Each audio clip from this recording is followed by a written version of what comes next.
Below is one single continuous paragraph, written intentionally long to reach the required story length, fully narrative, dramatic, emotional, and twist-filled. Celine Marasigan had always dreamed in silence. At just 9 years old, she had already lived a life far older than her tiny frame suggested. Growing up in Cebu, she found music the way many children find comfort in toys or food. Her mother used to say she had been humming before she learned to talk, singing before she learned to walk, and dreaming before she learned what dreams truly cost. Cebu's humid air often carried the sound of jeepneys, rushing feet, and market vendors calling out prices, but somewhere in the chaos, one could always hear a child's voice rising above the noise, a voice carrying hope like a lantern in the dark. That voice belonged to Celine. She practiced every night on the small rooftop of their apartment complex where the stars were clearer and the noise below softened. It was there she learned, Shallow, the song that would one day change her life. She sang it not because it was popular, but because her mother used to hum it whenever she felt overwhelmed. Her mother worked multiple jobs to support them after Celine's father passed away when she was only 5. His death shattered the family emotionally and financially, and yet, in those broken pieces, music became the glue that held them together. It was during one of those rooftop nights that a neighbor recorded her singing on a cracked phone and posted it online. The video went viral, catching the attention of producers who were scouting for international talent for the 2025 season of America's Got Talent. When the invitation arrived, Celine's mother thought it was a scam. But after 3 video calls, countless emails, and even a direct confirmation from an AGT coordinator, the truth settled in: her daughter was going to America. The journey to the United States was nothing short of a whirlwind. Celine had never been on a plane before. She pressed her small face against the window the entire time, mesmerized by the white clouds drifting below them. But the excitement didn't overshadow her fear. She knew that thousands of children dreamt of this moment, and many would give anything just to step where she was about to stand.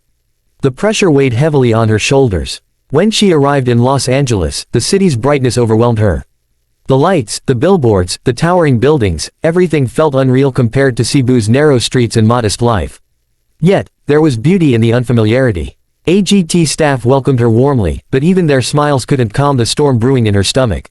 Rehearsals were intense. The stage was bigger than anything she had ever imagined. The seats felt endless, and the judges' table looked like it belonged in a dream. During soundcheck, she froze. Her voice cracked. She cried silently backstage afterward, convincing herself she had made a mistake by coming. But her mother gently cupped her cheeks and whispered that bravery didn't mean being fearless, it meant singing even when fear tried to steal the voice away. On the day of her audition, Celine wore a simple white dress her mother had sewn by hand. Her hair was braided tightly so it wouldn't fall in her face, but a small ribbon her father had given her years ago was pinned on the side. She said it made her feel like he was with her. As she stepped onto the stage, the audience murmured. A 9-year-old, alone, nervous, soft-spoken, Simon Cowell watched her closely, his expression unreadable as always. Heidi Klum smiled kindly. Howie leaned forward with curiosity. Sofia Vergara offered an encouraging nod. When Simon asked her name, her voice trembled. When he asked what she would sing, the audience buzzed louder. Shallow, she said, barely whispering it into the microphone. Simon raised one eyebrow. It was a massive song. A risky choice. A song even professional singers hesitate to attempt. The lights dimmed. The first note played, and Celine froze. Her mind went blank. Her heart pounded. For 3 full seconds, she stood perfectly still. The audience held its breath. Simon leaned back, ready to see another child crumble under the pressure. But then it happened. Her mother, standing in the wings, whispered, "You can do it, Anik," and something ignited in Celine's chest. Her voice burst out with a clarity nobody saw coming. The first verse was soft, fragile, but controlled. By the time she reached the pre-chorus, the room transformed.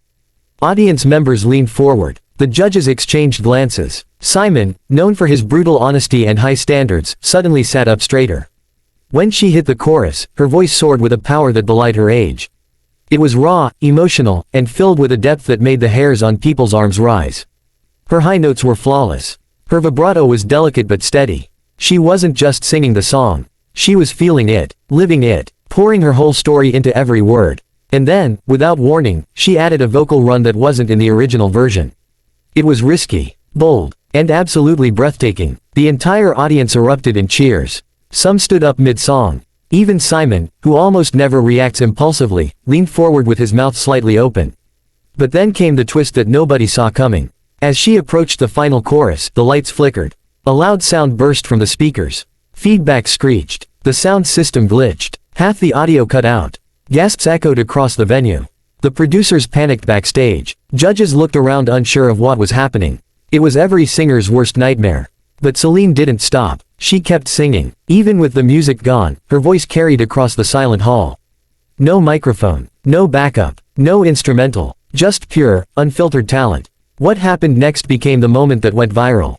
The audience, recognizing her bravery and control, began clapping in rhythm to support her. The judges watched in disbelief. Simon's jaw tightened, his eyes narrowing in a mixture of shock and admiration. And then, just as she hit the final note, the sound system returned, amplifying the very last second of her performance like a cinematic explosion. The crowd erupted. People stood up, shouting, cheering, crying. Her mother collapsed into tears backstage. Celine herself was shaking. Heidi was the first to speak, calling the performance one of the most powerful child auditions she had ever seen. Howie said she was born for this. Sophia applauded her courage under pressure. Then all eyes turned to Simon. He stared at Celine for a long, silent moment. The room was still. Then he said the words that would replay on social media for weeks. I have judged this show for many years. I have seen extraordinary things. But never, ever have I seen a 9-year-old handle a disaster with the grace of a seasoned superstar. That was unbelievable. And before anyone could predict it, he slammed his hand on the golden buzzer.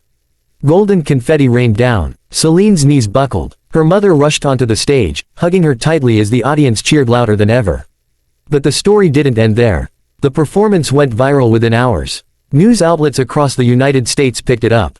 Celebrities reposted it. Vocal coaches analyzed it. Millions of Americans were stunned not only by her voice but by the twist of the audio failure and her courageous response. But the biggest twist came 3 days later. A famous record producer contacted the AGT team asking to meet her. He had seen something in her that reminded him of early icons. Her life changed overnight. She was invited to interview after interview, show after show. But through it all, she kept saying the same thing. She just wanted her music to help her mother and honor her father's memory. In the semi-finals, she performed an original song she wrote secretly in Cebu, a song about missing someone who never got to see your dreams come true. The performance brought the audience to tears. In the finals, she performed Shallow again, this time with a full orchestra and her own interpretation added. She didn't win first place, but she didn't need to. The world had already chosen her. Record labels fought to sign her. She was invited to perform at national events. She was invited to talk shows where people across America fell in love with her innocence, bravery, and unstoppable spirit. But the biggest twist came one afternoon when she received a letter from someone claiming to be connected to her father's past. That letter revealed truths about her father's final years she had never known, truths that would set the stage for the next chapter of her life. But that is a story for another time.